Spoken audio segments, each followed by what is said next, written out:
Wabarakatuh dan selamat pagi. Hari ini tepat tanggal 30 Maret tahun 2021, saya akan menjelaskan terkait pengantar statistika sosial, di mana dosen pengampu pada mata kuliah ini yaitu Bapak Dr. Abdul Rashid Maternata MSI dan Ibu Nismawati SPD MPD. Pada semester 2 ini kita baru bertemu dalam suatu proses pembelajaran ya. Karena waktu semester ganjil, Enci mengajar itu di semester 5 dan 7, 6 mata kuliah. Dan sekarang di semester genap kita ketemu di pengantar statistika sosial. Sebagaimana dalam mata kuliah yang Enci ampu, begitupun juga di mata kuliah pengantar statistik sosial, itu ada beberapa aturan yang harus kalian ikuti selama satu semester. Aturannya apa? Yaitu terkait kehadiran. Ya. Kehadiran itu harus 80% dan bisa dinyatakan bisa mendapat nilai P ataupun lulus. Ya. Terkait kehadiran, jika absensi kalian alfa keseluruhan tanpa keterangan, maka otomatis itu sudah tidak lulus. Terkait kehadiran full, otomatis dia sudah lulus dan mengikuti beberapa syarat lagi, yaitu masukkan tugas, mengikuti ujian akhir semester maupun ujian tengah semester. Ketika kalian izin ataupun sakit, silakan konfirmasi ke dosen yang bersangkutan dalam mata kuliah tersebut termasuk pengantar statistik sosial. Jadi diharapkan untuk kalian selalu konfirmasi kepada dosen pengampu mata kuliah, termasuk dalam mata kuliah pengantar statistik sosial. Jangan langsung menghilang ya. Karena ada kategori-kategori baru mahasiswa dikatakan lulus, yaitu kehadiran, absensi, ya, kehadiran atau absensi, tugas, ujian tengah semester, dan ujian akhir semester. Termasuk juga keaktifan dalam proses pembelajaran ya. Di sini pengantar statistik sosial, kita akan menggabungkan dengan satu aplikasi. Perhitungan manual dengan aplikasi. Di mana mata kuliah statistik sosial itu ya, cintailah mata kuliah yang hitung-hitungan karena di mana statistik sosial itu terkait tentang angka ya, terkait tentang analisis, baik itu manual maupun angka. Maka dalam pengantar statistik sosial ini kita bermain tentang data, fakta yang ada. Pengantar, nanti di semester 4 baru kalian masuk di statistik sosial. Ini pengantar untuk semester 2. Maka dari itu, dalam setiap mata kuliahnya Cinisma itu ada suatu praktek, di mana praktek mata kuliah pengantar statistik sosial ini nantinya itu adalah praktek SPSS, Statistik Product Service Solution, di mana memberikan kemudahan seseorang untuk mengolah data kecil maupun data besar, plus Microsoft Excel. Jadi di mata kuliah ini harus kalian tahu mengolah data di Microsoft Excel. Nanti Enci berikan langkah-langkahnya dan bagaimana menggunakan SPSS ini suatu pengantar untuk kalian terkait mengenai data statistik sosial. Ya, karena dalam proses perkuliahan Cinisma tidak melihat anak siapa, keluarga siapa, tetapi memang betul-betul melihat potensi dan keaktifan kalian dalam mata kuliah, ya. Enci tidak mengenal siapa keluarga Anda, tapi Enci mengenal diri Anda dan potensi Anda. Supaya Anda bisa dikatakan lulus. Ketika Anda aktif, oke, Enci akan berikan nilai A. Tapi ketika Anda bermalas-malasan dan bermasa bodoh, maaf, nilai juga kalian akan bermasa bodoh. Dari itu, silakan kalian bertanya kepada senior kalian bagaimana Cinisma memberikan suatu pembelajaran. Memang Cinisma suka mahasiswa yang aktif, dan segala sesuatu dikonfirmasi ke Enci. Apapun itu, konfirmasi ke Enci terkait tentang kendala proses pembelajaran pengantar statistik sosial. bertanya, silahkan. Dan Enci itu sangat menghargai pekerjaan mahasiswa. Jadi Enci mengharapkan kalian rajin saja mengerjakan, karena kalian berproses. Kesalahan itu memang pasti ada, karena tidak semuanya langsung benar. Kalian berproses dari belajar menjadi, dari tidak tahu menjadi tahu, dari belajar menjadi bisa, kan? Sekarang kita akan memasuki materi absensi. Jangan lupa di Google Classroom perhatikan segala waktu yang ada. Jangan absen sebelum waktunya, karena itu tidak terhitung. Jadi absen pas waktunya, dan perhatikan waktu berhenti absen. Dan tulis terlambat jika kalian terlambat. Karena itu adalah rekapan juga dalam keaktifan dan kelulusan di mata kuliah pengantar statistik sosial. Karena di sini ada juga dosen Bapak Abdul Razid Matana TMSI, merupakan koordinator mata kuliah di pengantar statistik sosial. Maka dari itu, nilai mahasiswa itu akan direkap mulai dari absen, tugas, ujian tengah semester, dan ujian akhir semester. Harapkan kalian hadir. Jangan nantinya kalian bertanya dan protes nilai ketika nilai itu sudah diupload, ya. Jangan sekali-kali. Karena kenapa? Kalau memang kalian bersungguh-sungguh, dosen juga akan bersungguh-sungguh meluluskan kalian. Tapi kalau kalian hanya bermasa bodoh tanpa konfirmasi, menghilang seperti selayaknya bahwa aturan itu milik kalian, maaf-maaf saja, nilai kalian juga akan bermasa bodoh. Saya harapkan kalian rajin dalam mata kuliah Enci, termasuk pengantar statistik sosial. Kita masuk materi.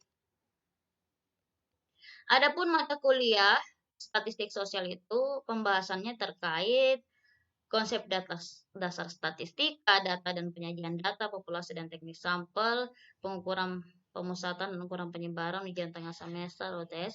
Ini pertemuannya, ini dari pertemuan 1 sampai pertemuan ke 16 ya. Di sini pertemuannya mau diubah. Sebenarnya ini konsep dasar statistika itu pertemuan 1, dan pertemuan selanjutnya sampai pertemuan 16, bukan 9 sampai 10. Jadi ini semua pertemuan 1 sampai pertemuan 16 ya. Di sini nanti Enci ganti. Dan untuk hari ini kita masuk di pertemuan pertama, itu konsep dasar statistika ya.